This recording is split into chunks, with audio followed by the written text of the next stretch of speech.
right, Steve, another question from a viewer here at the Voice of College Football. Gixxer Squid, I haven't seen Michael Pratt play much. What are his strengths and weaknesses? And before you answer that, worth ducking in here that Lincoln Riley and Alex Grinch have gone up against Michael Pratt before, and that was in the 2021 season opener when Tulane almost pulled the huge upset. Oklahoma was preseason number 2, so it took the field with a number 2 national ranking.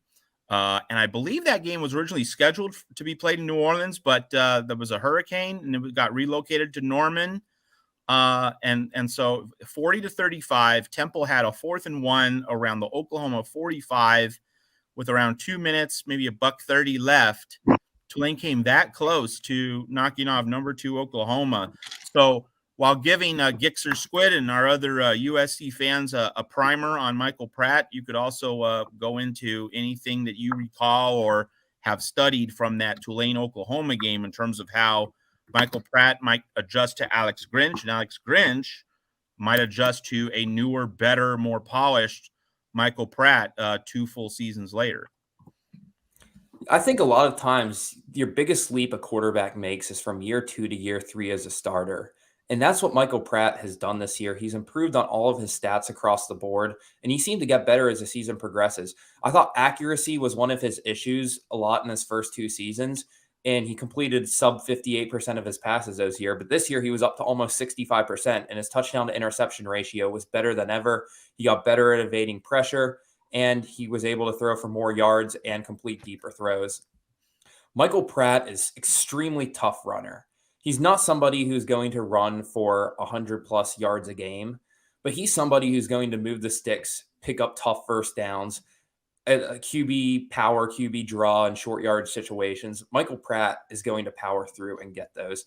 He's built 210 pounds. He has a good low center of gravity. He reminds me a lot of Sam Ehlinger in college, of the way his running style and basically some of his short throwing mechanics remind me a lot of Sam Ehlinger.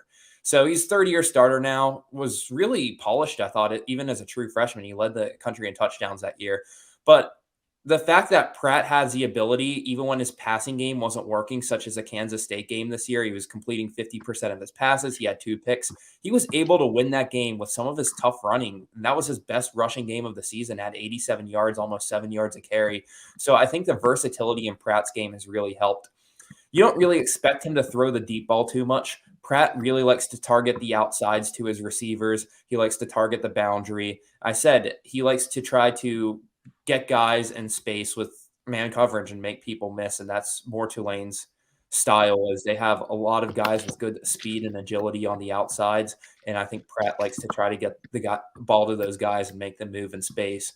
So that's kind of his style there. But I was really impressed with his performance against UCF with 394 yards, 4 touchdowns. Just looked super poised that entire game from the first drive on, super confident. And I like the direction he's headed in. He has another year in front of him too, and I'm excited to see where he can grow after this pretty spectacular 2022 campaign he's had.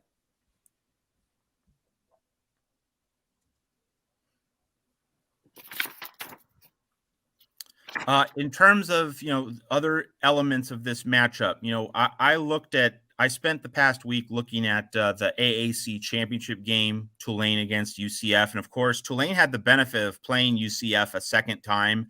And, when you joined Mark and myself for a previous show here at the Voice of College Football, you talked about the things that Tulane was able to do better the second time around.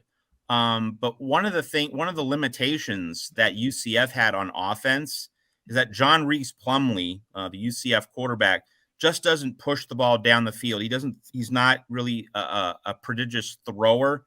Like, he's, great runner. We saw that at Ole Miss. He carried that along to UCF. And obviously, Caleb Williams, he can run, but he's an elite passer. We saw it all season long. So like, in terms of the difference between going up against UCF's offense and Plumlee versus Caleb Williams, I mean, naturally a much higher skill level, but more specifically, just the passing game and the downfield threat is more pronounced with USC. So if you're Tulane trying to defend against that, like, who do you think is the real linchpin or centerpiece player who needs to, hold up under pressure, and against the test that USC is going to provide? Who's the Tulane player who's going to be the nerve center for this defense going up against Caleb Williams and USC? I would say Macon Clark, the free safety there. He's one of their main guys in deep zone coverage that they like to use this year. Clark had a few passes defended, but he was really good in forcing turnovers. He had a pair of forced fumbles this year, a fumble recovery, 2 interceptions. And he's somebody that I would like to see as someone in deep zone who needs to get those reads and force interceptions on USC. We saw Utah get an interception. I believe that was out of zone coverage in that fourth quarter of that Pac-12 championship game near the sideline. And you just need guys that have their head on a swivel making plays like that, because USC's receivers, they know how to get open.